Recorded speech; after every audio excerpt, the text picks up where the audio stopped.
आज আমরা চলে এলাম সোয়াবিন নিয়ে। সোয়াবিনের তরকারি রান্না হবে। দেখো সোয়াবিনগুলো সিদ্ধ করে রেখেছি, আলু কেটে রেখেছি ডুম ডুম করে। এবার তেলে ছাড়বো, দেখতে থাকো। প্রথমে আমরা তেজপাতা দিয়ে দিলাম তেলে, একটু লাল হবে তেজপাতাগুলো, তারপরে শুকনো লঙ্কা আর জিরা ফোড়ন দেবো। দিয়ে দিলাম শুকনো লঙ্কা, জিরে। এবার আলুগুলো ভেজে নেব।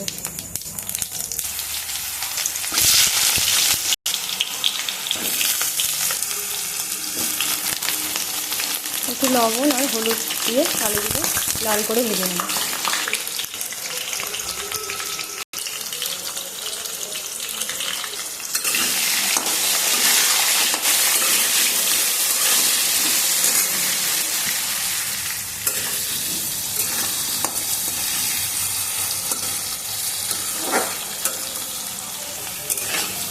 দেখো আলুগুলো লাল হয়ে এসছে।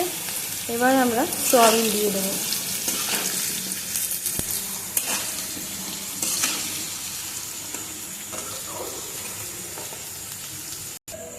সোয়াবিনগুলো দেওয়ার সময় চিপে দেবো, তাহলে সোয়াবিনগুলো ফুলবে ভালো। এরকমভাবে আপনারাও করে দেখবেন। যখন সোয়াবিনগুলো দেবেন তখন চিপে দেবেন।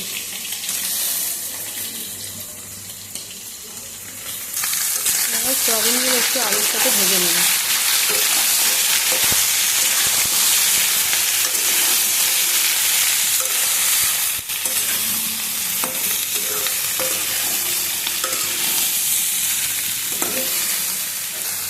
লবণ দিয়ে দেবো,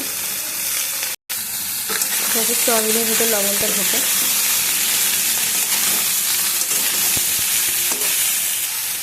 এবার সয়াবিনটাকে ভাজা আমাদের হয়ে গেছে। সয়াবিনটাকে মশলা দিয়ে কষিয়ে নেব। দেখো কী কী মশলা দিই। 1 চামচ আদা বাটা, 1 চামচ জিরে বাটা, 1 চামচ ধনে এবং গোলমরিচের গুঁড়ো, 1/2 চামচ লঙ্কার গুঁড়ো, অল্প হলুদের গুঁড়ো। হালকা জল দিয়ে নেব, না তো তলায় ধরে যাবে। জল দিয়ে এবার সয়াবিনটাকে কষিয়ে নেব ভালো করে।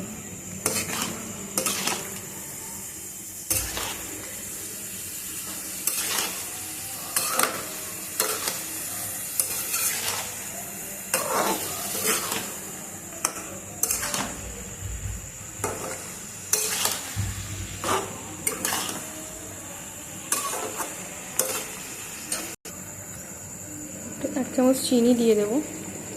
চিনি দিলে স্বাদটা একটু বাড়ে। দেখো আমাদের কষানো হয়ে গেছে। এবার জল দেবো।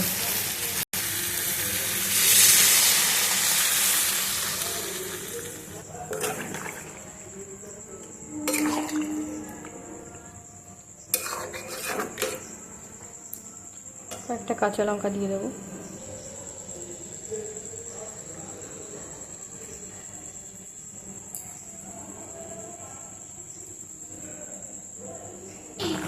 এবার গরম মশলা আর ঘি দিয়ে দেবো। ঘি দিয়ে এবার নামিয়ে দেবো।